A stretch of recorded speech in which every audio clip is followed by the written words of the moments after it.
Today we're going to show you a way to grow your veggies and herbs with the most limited space. No longer are the excuses that I don't have a garden. Well, you can use this guy that I'm going to demonstrate to grow it on a patio, literally on your back veranda, anywhere in your garden. And if you've got a big garden and you don't have a veggie garden, well then there are certainly no excuses. Everyone is wanting to grow their own veggies and herbs, and why not? Because it gives us that amazing self-satisfaction. A little container like this, which is raised, it's perfect at the right height. It's called the Elho grow house. And guys, you don't even have to grow veggies in here. You could put flowers in it. But most importantly for me, it's about growing your own. Number one, when you purchase it, the lid comes separate, okay? Very important, because some people won't need the lid. If you're in subtropical areas where it doesn't get very cold, then you will not need the lid. However, even if you live in the subtropical areas and you're wanting to germinate seeds during the winter months when the temperatures are cold, then I would certainly get this. What it does come with, which I love, is a little planting guide. So it tells you what you can sow, what you can grow when. There's an important part to this guy which you please must not lose, and that's this. It's a little piece of metal, and this is an important part of your little grow house. And what this does is it goes in here. What that does is it stops this from bulging. Another super benefit of having the lid, guys, is that you put it on, you close it up, and if you've got monkeys, they can't get to it. The other thing is that it's got these little ventilators on top. Now, if you imagine a little propagator, it's got the lid on it, it's also got those vents. So if you're going to be germinating seeds, you've watered them, you leave these vents closed, okay?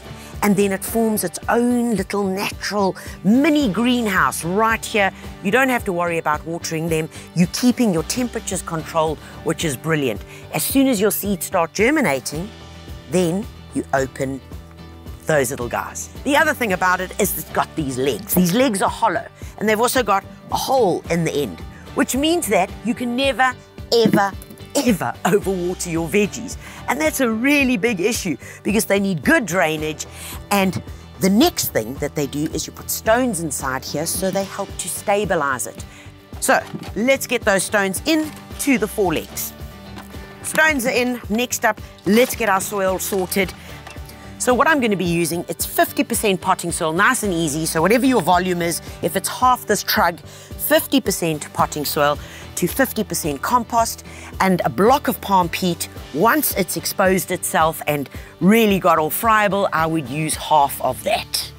To this, I'm going to be adding 2 large handfuls of Atlantic fruit and flowers. And it says exactly what it does. It gives you fruit and it gives you flowers. And that's both of what we want with our herbs and veggies. In they go. This is pelletized chicken litter, and it's got a little bit of potassium in it, which also helps with strong cellular growth. So mixing that in. My last thing that I'm adding is some Humigrow. Now, Humigrow is one of your basic forms of carbon. Please refer to one of our previous clips on what Humigrow does. It's fantastic for any soil, whether it's containers, whether it's in the garden. It releases the nutrition that is available in your soil, as well as making that you're adding more available to the plants. So into here, I'm going to add 5 teaspoons. Remember, the hard work is always in the prep. Get that done right, and you've set the good foundation for a great garden and happy plants. Once it's all mixed in and you're happy with that, next step is to add this beautiful mixture into our grow house. Now, we simply add it in, and you want to use that little metal bar as your height, as to the maximum height that you want to add your mixture to. There we go, folks. You can see that our level is just below that piece of metal. If you go slightly above it, it's also okay. But remember, we've still got our lid to go on, and we want to make sure that the plants that we put in here, that we've got enough space to work with. Guys, as a standard rule, start putting your larger plants in first. And for that, I'm going to be starting with my beautiful basil. Remember, you can't have enough basil in the garden. It's also a great pollinator. It attracts bees, butterflies to the garden. And of course, during summer, when there are loads of flies around, well, they really don't like it, and it acts as a really good repellent. Next up in I'm going to be putting is a lovely parsley. Now you can't have enough parsley. And in fact, I also encourage you to plant parsley in your garden beds because look how gorgeous it is. Every herb and veggie garden needs thyme. In fact, you can't only have one, you need quite a few around the garden because you use it with almost everything. And remember, every time you're picking thyme, what you're doing is you're almost pruning it. You're doing finger pruning and you're encouraging it to set new leaves. In this grow house, I would recommend that you only put in 3 permanent plants. So now we get planting with what we call our quickies. So those are the plants that you normally traditionally found at your local builders in the little punnets. Remember, when it's in a punnet, the way to take it out, pop your finger on the base, give it a little squeeze. Look how it's popping out from there. Can you see that?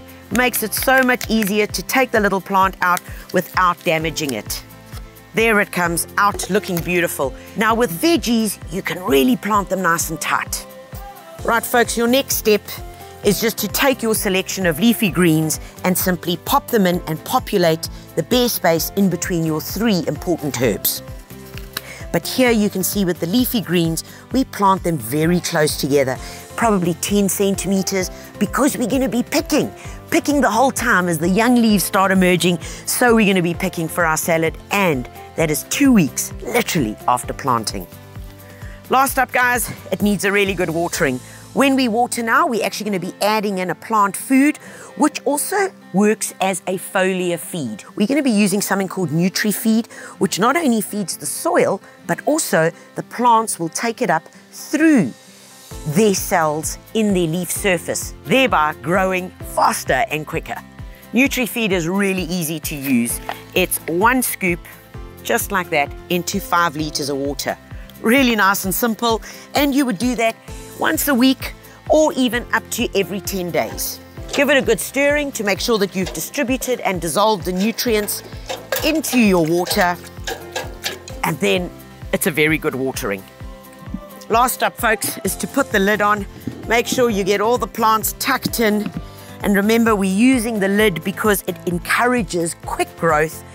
If you've planted it up like this, leave the vents open because if it does get quite warm, it can actually get too hot in here. Remember, we would keep the vents closed when we're using it for germinating seeds. And there we have it, looking gorgeous. Make sure we clip it down, left, right, and all I need now is a bit of patience to wait for these guys to grow. Remember, folks, everything that I've used here today is available at your local builders, either in-store or online at builders.co.za. And for more videos like this to turn you into a green-fingered guru, visit the blog on the website. Get to Builders and get it done.